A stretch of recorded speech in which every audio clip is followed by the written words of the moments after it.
आइए एक वाकया सुनावा किस तरह हजरत उमर रजी अल्लाह तआला अन्हो शैतान किस तरह जरा रस्ता तब्दील करता है।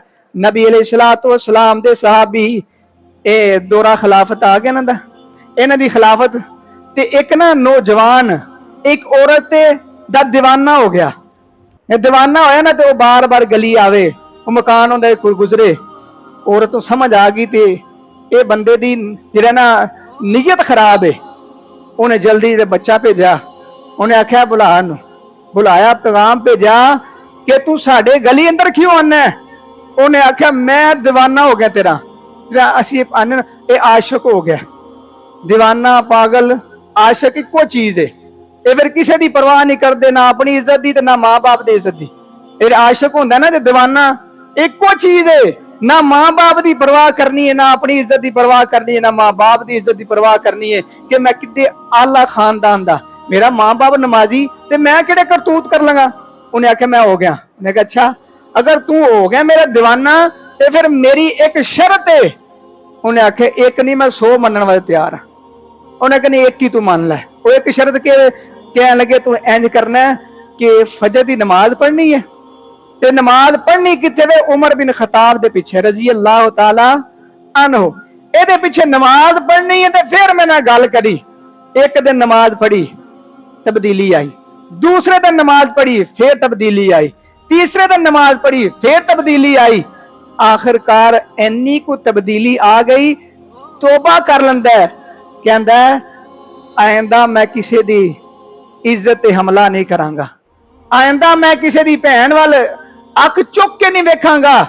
यानी तोबा ऐसी की थी वापस आया कहंदा सच्ची उमर सच्ची उमर कि जिथे उमर होवे ते शैतान नहीं आंदा। अल्लाह ने मेरी जिंदगी बदल कर दी। और दूसरी गल जिथे कुरान पढ़े जाए अल्लाह जिंदगी बदलदा है ते सुबह फजर की नमाज कुरान भी ज्यादा पढ़िया जाता है ते हजरत उमर कुरान पढ़न ते पढ़ते किथे ने मस्जिद नबवी मिंबर रसूल दे कोल मुसल्ला रसूल ते कुरान पढ़न ओ जगह जिदे बारे मेरे पैगंबर ने फरमाया मां बैना बैती व रौज़तुम मिन रियादिल जन्नह ए मिंबर तो लेके ओ रोजे तक सारी दी सारी जगह अल्लाह ने जन्नत बनाई है। जन्नत में कुरान पढ़न उमर पिछे सुने ऐसा बंदा ते अल्लाह जिंदगी ना तब्दील करे। लोगों मैं इत्थे एक मशवरा देना उस बंदे नूं अपना इमाम मुकर्रर करो जिहड़ा मुत्तकी होवे जिहड़ा परहेजगार होवे जिहड़ा कुरान पढ़ने वाला होवे और कुरान नूं समझने वाला होवे। अगली गल मैं कहना ओनू अपना इमाम तस्लीम करो जिहड़ा मुवाहिद होवे जिहड़ा सुन्नत ते अमल करने वाला होवे। ऐ नहीं कि जो शिरक भी करता है रस्म ते रिवाज भी उद भी करी आंदा है ते तुहाडे ते ओ ही असर होएगा जी। इमाम अगर मुवाहिद ते मुत्तकी परहेजगार है मुक्तदियां दे असर होंदा है। कई बंदे कहते नहीं असी यार उत्थे पढ़ लेने नमाज ही पढ़नी है ना पढ़नी तो नमाज ही ना। मैं कहना पढ़नी नमाज ही हो जाती ठीक है लेकिन असर ओ इमाम दा तेरे ते पएगा। हजरत उमर कुरान पढ़न पिछे सुनने वाला जिंदगी बदल जाए ते असी अगर इमाम मुशरक होवे इमाम सुन्नत दा बागी होवे ओदे पिछे नमाज़ां पढ़िए ते असी भी सुन्नत दी अहमियत खत्म हो जाएगी। कई कहंदे असी उत्थे यार अपनी गल करनी हुंदी कोई असी समझाना हुंदा है। मैं कहा उत्थे समझाना तुसी की हुंदा है असी बस उन्हां नूं समझाना है। मैं कहा तुसी सवाए तंजीम सवाए अपनी जमात कोई गल नहीं करोगे असी इतिहाद करना है। मैं कहा अगर इतिहाद करने ने फिर तौहीद सुनाया कर तेन समझ आ जाए इतिहाद क्या होंदा है। सब नो पहले तू तौहीद सुनाया कर ते सुन्नत जेहड़ा उन्हां नूं पहुंचाया कर। दो काम तू कर लै किसी दा नां ना लई तू किसी जमात दा नां नहीं किसी तंजीम दा नां नहीं तू सिर्फ तौहीद सुनानी है सुन्नत सुनानी है।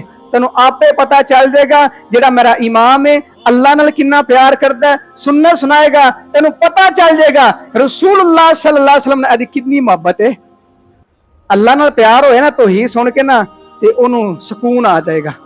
सुन्नत सुनाएगा ना कि फलां काम सुन्नत है फलां रसूलुल्लाह ने किया फलां किया ते जेड़ा तुसी कर रहे हो जिन्ने रसूलुल्लाह ने नहीं कीते मरन ते भी करते हो जीवन ते भी करते हो शादियां ते भी करते हो गमियां ते भी करते हो रसूलुल्लाह सल्लल्लाहु अलैहि वसल्लम ने कीते को नहीं। सुन्नत है वे ए सुन्नत अमल करो ए गल सुनाओगे ना ते जे ते नबी सल्लल्लाहु अलैहि वसल्लम दा प्यार मोहब्बत होई ना ते खुश हो जाएंगे।